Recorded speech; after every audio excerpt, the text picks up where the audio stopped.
Kia ora, and welcome to today's episode of the DisruptED interviews. And today we have a well-known international voice. He's a friend of New Zealand, Mr. Grant Lichtman, who is a celebrated educational author, but also someone who I always really enjoy connecting with because he's got one of those incredible overarching views of what's happening in the education system. And today he's going to talk to us a little bit about what he's been seeing within the American context and what's happening with the COVID-19 lockdown, and tell us a little bit about the patterns and the themes and the lessons and the learnings that have arisen so far in terms of what's going to support us with delivering really effective teaching and learning in this period of disruption. So, hi Grant, how are you? Kia ora, Claire. It's wonderful to be back, and kia ora to all my friends. I miss all of you. I desperately want to figure out an excuse to come back and see you all soon. I like to think we're really a bit of a second home for you, Grant. We know that you've got ties to New Zealand. I do, and you know what? If we don't have a change in the president in November, I might be applying for citizenship. I'll be hoping all of you will support my application. You're going to organise your bolt hole soon. Excellent. So tell us a little bit. You published a great article last week. Can you tell us a little bit about the work that you've been doing? Well, first of all, what's been happening in the context that you're living in, and then what you were involved in terms of that sort of conversation that you were having with a number of American educators and the lessons that you were learning. Yeah, well, so I live near San Diego in California, and as we were chatting a little bit before you started recording this, the impact across the United States has been very different because we're such a large country with very different types of, cities and rural areas and that sort of thing. We're fortunate here in the San Diego area that we don't have a huge hotspot of COVID. We've been very much self-isolating and exercising on long walks. The schools are all shut down essentially for the rest of the year, which for us means that schools will likely be closed for about 3 months. We hope to reopen in the fall. Nobody really knows. But then in other parts of the United States, the impact has been much, much greater. The hotspots in places like New York and New Orleans and Detroit. So I think people are stepping up and helping their neighbors, as I'm sure you all are down there. But certainly the impact on education has been significant.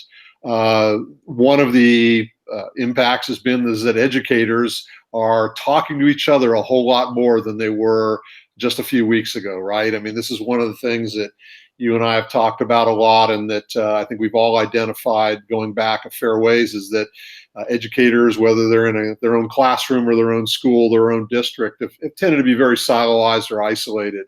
And we've seen just an explosion. I can't even tell you an explosion of virtual connections amongst educators. Of course, educators with their students, with their parents, etc. I talk to educators now on Zoom who are spending 5, 6, 7 hours a day on Zoom in various sorts of interactions. So that's maybe been a good impact. The article you mentioned came about, I just almost happened to be invited on a Zoom chat that the initial one had about 100 educators from around the country. This was 2 weeks ago, so only a week or 10 days into the really national shutdown, and just trying to connect people and find out what they were thinking and what issues that they were facing, etc. And within an hour of the 100 educators, we had generated a 27-page Google Doc, single-spaced, with what everybody's thinking was. Knowing me, you are the great synthesizer, Grant. I feel like that's your job in life. I love gathering from people and sharing the Johnny Appleseed thing. So within a day, I had sort of synthesized the main themes that came out of that chat. And wrote an article to be published, the first of two actually, and I'll mention the other one in a minute. But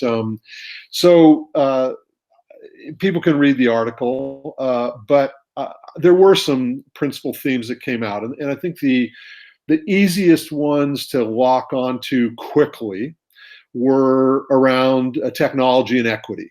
You all have equity issues and technology connectivity issues in New Zealand.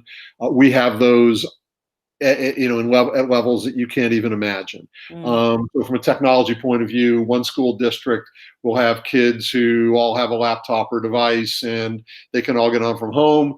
The district right next to them, they have a fair number of students who don't have any of that. One of the things I quote in the article coming up is, it was in North Carolina, one district were up and running essentially with distance learning a week after the shutdown. The district right next door, the district leaders had told their teachers, you're not even allowed to mention COVID-19 to your students. I mean, just crazy, highly restrictive top-down stuff. So equity and technology were a couple of the obvious ones. The other ones were, I think, very interesting. One of them was certainly about people. That our students, our teachers, our parents are all going through something personally alongside the change in education, and being attentive to people as human beings is really, really important. There was even a gentleman on this first Zoom chat from an international school in Ulaanbaatar, the capital of Mongolia, and they'd been out for 10 weeks already. And he was telling us how important it was to really focus on the people in the system and pay attention to their social and emotional transitions during something like this. Another big theme, which I certainly was pushing, was that we just can't afford to not capture and learn the lessons of a crisis like this. And I know this is why you're recording these and sharing. Absolutely. Spot on. And so, in the moment when everybody's worried, oh my gosh, what am I going to do tomorrow? How are we being good scholars and capturing the lessons that we need to learn from this? So those were some of the big themes. And there were a couple of others. But as with anything, once you get past the first 10 pages of a 27-page Google Doc, you start seeing the same themes recurring. So I put it together and wanted to get it out fairly quickly so that others could take advantage of that particular group. Yeah, and I think that's absolutely themes that we've seen here in terms of the digital divide. And whilst we are a small country, and so our ministry has been able to act quite quickly and is, doing its best to deliver laptops to home. My worry is that you don't solve digital divides just by putting laptops in homes.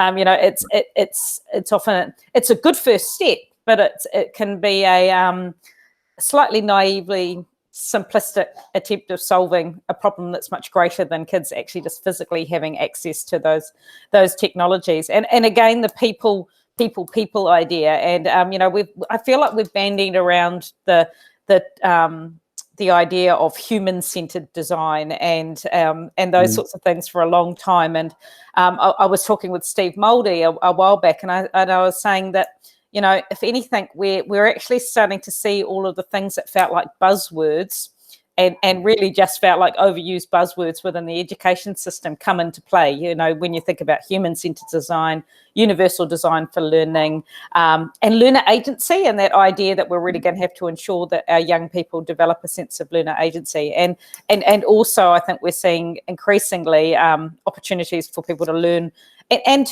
to use the context of the crisis that we're in as a topic or a themes for the lessons and the learning. But it's also trying to find a balance where it's not all about that. Like I found initially we were very quick to think about how we could weave COVID and mapping of data and statistics into as much learning as possible.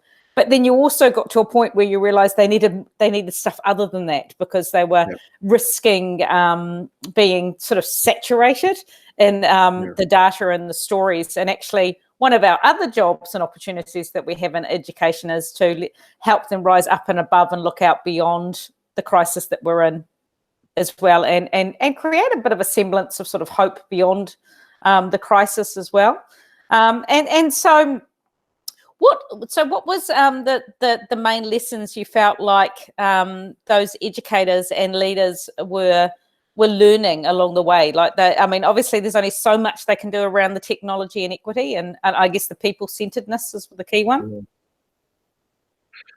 Yeah, this conversation I wrote the article about took place within less than 10 days after most of the country was shut down, and so I think the lessons learned, and I was one of them, saying, let's not leap too quickly to try to find lessons learned from something we've only been living through for a week. That's going to take longer to synthesize. So that really wasn't what the focus is. I do think that a large cohort, not anywhere close to a majority of educators in America, but a large cohort of educators in America have already found that they and their students can be much more comfortable with distance learning, which automatically implies more student agency than they would have anticipated a month and a half ago. I think that's a big takeaway. There was that first sort of tidal wave of crisis and ripping our hair out, and oh my God. For many students, this is not the worst thing that could happen. Having said that, again, the equity issue comes into play. And if you're a single mom and you have special needs kids at home, our hearts go out to them because we can't support them right now. We have no idea how to support a lot of sort of the special needs school students or students without technology access, et cetera. So that's going to take a lot longer to figure out. So I don't pretend to be offering any solutions at this point, but I think that one of the really bright lights is, and I just desperately hope that we don't default back to the mean on this one, is that we're talking to each other now in ways we never were. And we've got to continue doing that after the crisis, because this is where innovation really takes root, is in that connectivity. Yeah, and I think we've seen that sort of go next level, haven't we, in terms of like here in New Zealand, there's been massive amounts of sharing and collaboration, and people really jumping to the opportunity where they know they've got strengths, and they're providing lessons and webinars and supports for people in a whole lot of different ways. One of those people being our friend Danielle Myberg, who's doing some fantastic sort of tutorials and pop-ups around learning in this space and time. And you talked a little bit about the fact that you've got a second article brewing. What's that about? Grant, give us the highlights. Come on. Yeah. Give us a preview. So one of the organizers of this now weekly chat, and by the way, I'll obviously connect you with this chat in case you want to join. Any of your wonderful folks from New Zealand want to join in, though I think it's a horrible time. I think it's a bad time for you. Weekly chat, which now I think has 150 or 200 people on it. After the last one of the organizers from Education Reimagined, which is one of the larger education transformation groups here in the States, asked me, said, Grant, you seem to not be 100% confident that this crisis is going to sort of end up with everybody recognizing what a marvelous set of lessons it was, and we're not going to all come out singing Kumbaya and sort of immediately transform education, because that's the problem. Is in a setting like these Zoom chats where a lot of people get together, it's often people who are already in the choir, right? Yeah. And so, and I'll honestly be very honest. And I feel like I'm one of the oldest people in these groups now. So we have a lot of younger people who really are coming at this as, oh, this is going to be the crisis. This is what's going to change the roadmap of education in America. This is finally going to be the kick in the pants we needed. Yeah. And we're going to come back to school, and it's going to have transformed the way we view it. And I kind of said, you know what, time out. I actually am not terribly optimistic about that. Yeah. And so I sort of came up with 4 or 5 real big problems that I think will probably stand in the way of this being sort of the ignition moment that's going to change education, especially for a society as disparate and divisive and complex as ours. So, some of those, for example, for most educators, this is not fun. And my sense is that for maybe 70 or 80% of educators, as soon as the life raft of normalcy appears, they're going to grab that life raft with both hands, and they just want to get back. Possibly even double down. and possibly even double down with Yeah. a big, wipe the sweat off of their brow. So I think that's a real potential problem. Obviously, we're not going to solve issues around equity just by giving kids a laptop. And of course, the negative impacts of this pandemic or any crisis like this tend to hit our most dense urban underserved populations the worst, who are already behind. They're having the worst health and economic impacts from this. Yeah. And so to think that suddenly they're going to be part of an education system that meets their needs is just unrealistic.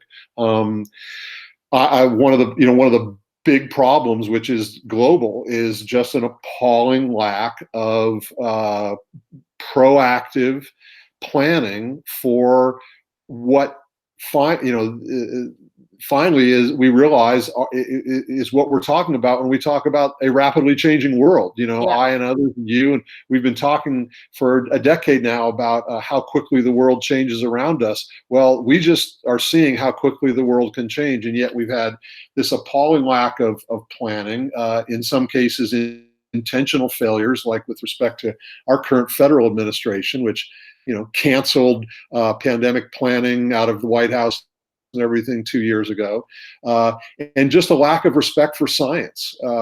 And it's not just a pandemic. We see the exact same shape of curve when we look at CO2 concentrations in the atmosphere and deforestation and human population growth. And if we can't draw the lines between this pandemic and global warming, we're just this is going to be a walk in the park in terms of future issues. And the reality is that capitalism will often win out again, won't it? There'll be so much pressure to get back to a sense of economic growth or whatever that looks.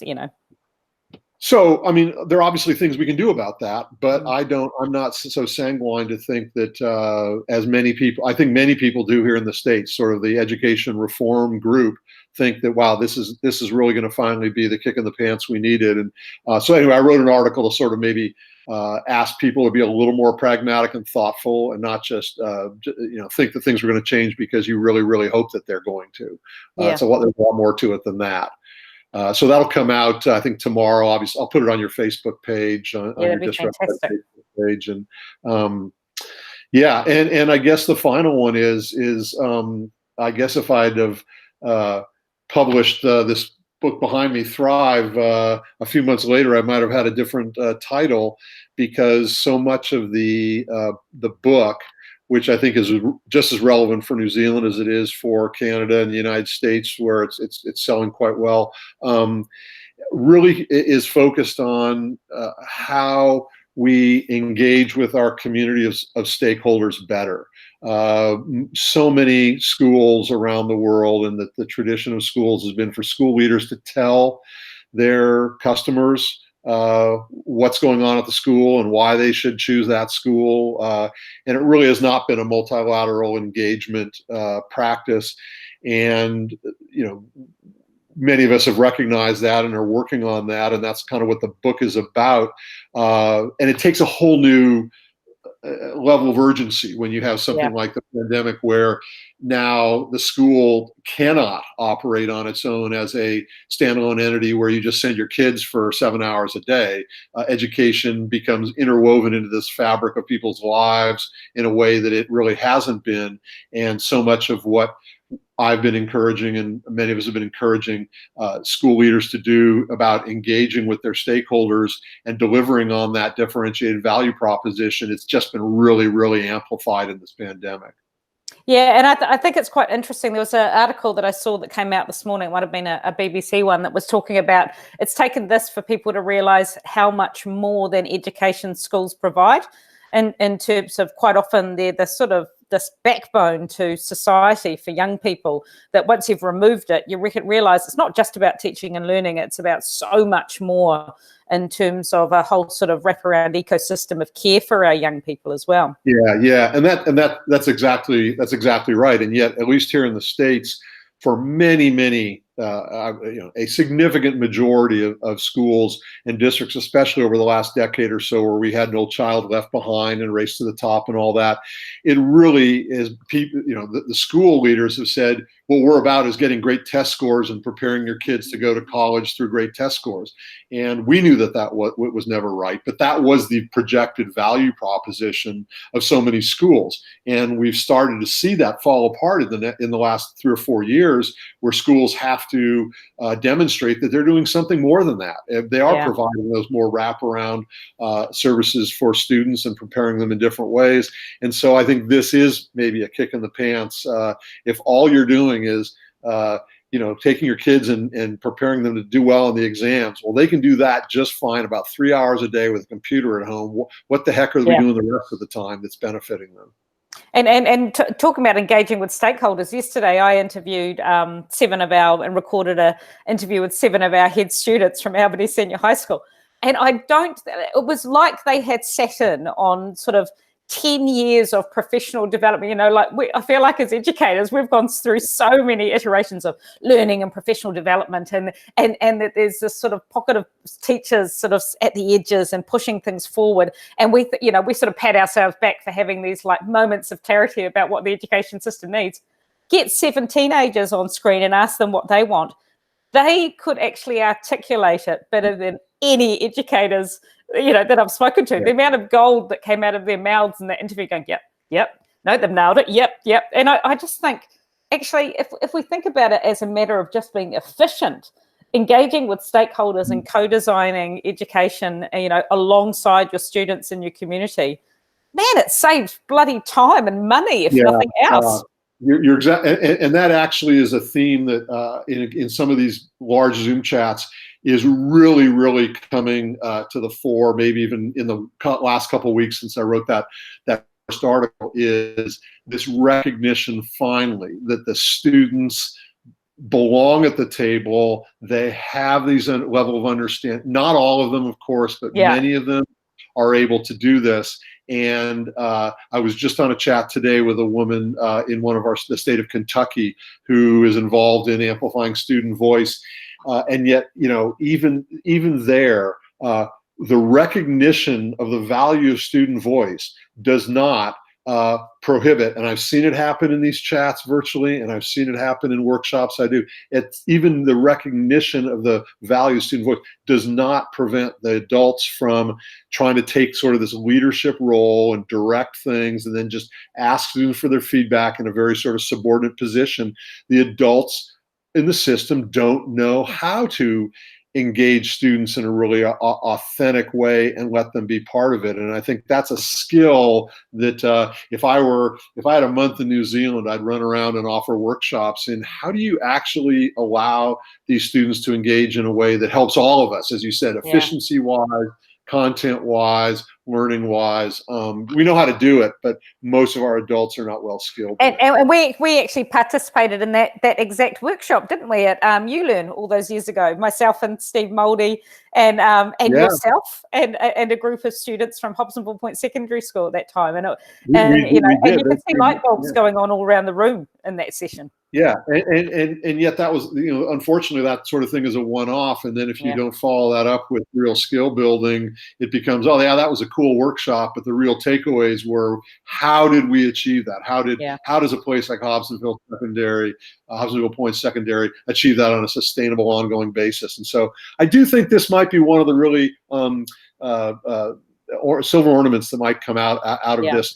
Again, in a country like ours, not for every district by any means, but I do think with some it's going to be a good takeaway from the current crisis. Yeah, and I have to say that I'm sort of I keep sitting on both things. Like I wrote a piece very early on about getting excited about preparing for a new normal and all the opportunities that this this situation presented us, and was very quickly met with a whole lot of people going, oh, hang on, settle on, Claire, this is just a period of time and then we'll go back to what we've always done. And I think what's struck me since then is that this is not dissimilar. It's happened in a different way, but it's not dissimilar to, say, 10 years ago or 10 plus years ago, when we were all sitting around thinking that technology was going to be the catalyst for change, the catalyst for handing over the power to students. And it really wasn't. It happened in pockets. No. It happened at the edges, and there definitely were. And actually, what's actually quite nice is for the people that did adopt it and run with it,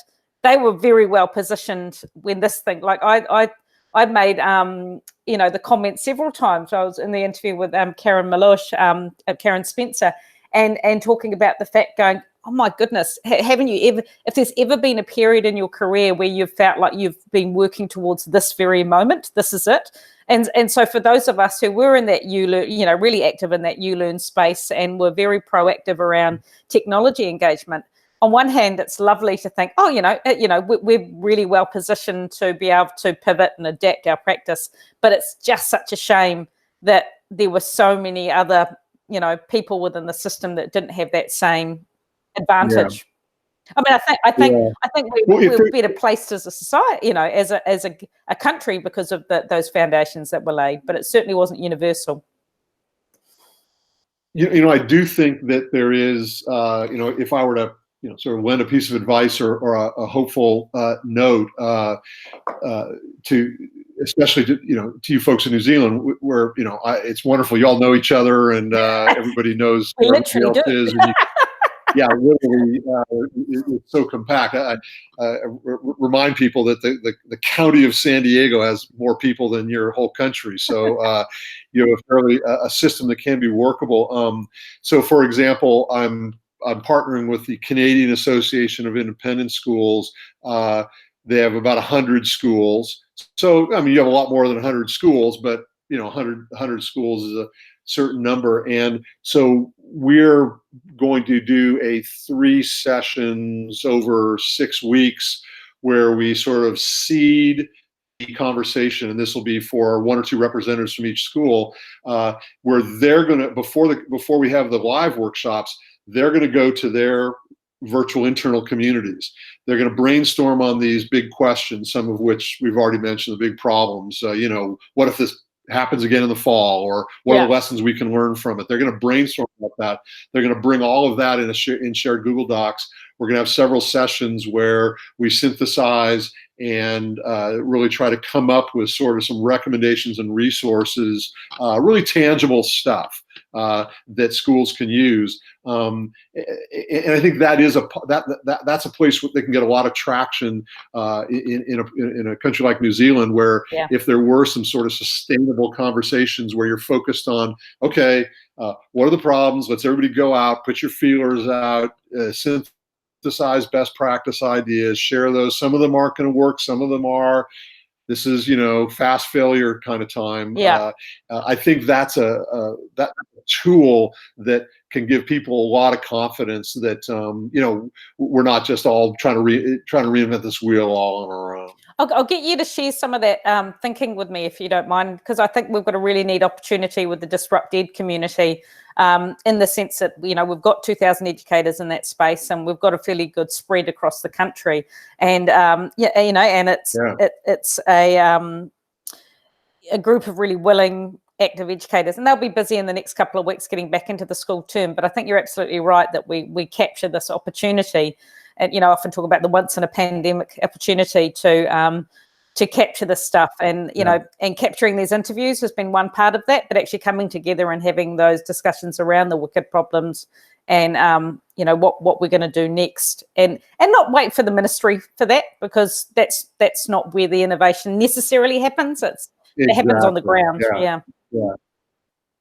Well, with respect to that, I am almost certain that the good people at the Canadian Association of Independent Schools will be in the future happy to share, when we get to May or so, end of May or so, when we pull all this together, happy to share it with you folks. I have the other project that I've been working with them for the last couple of years has been the Strategic Change Accelerator, which again is something I'd kind of like to bring down to New Zealand, because it's this idea. You've got a fairly compact group of schools, many of them share similar challenges. Bring teams together to work on challenges together, support them during the year, and I've really thought that the Canadian Association might be a good partner for whichever organizations in New Zealand would like to take advantage of it, because we've got a again, they're a bigger population than you are, but some of no, their problems I are think relevant. we share quite a lot with Canada in terms of Yeah.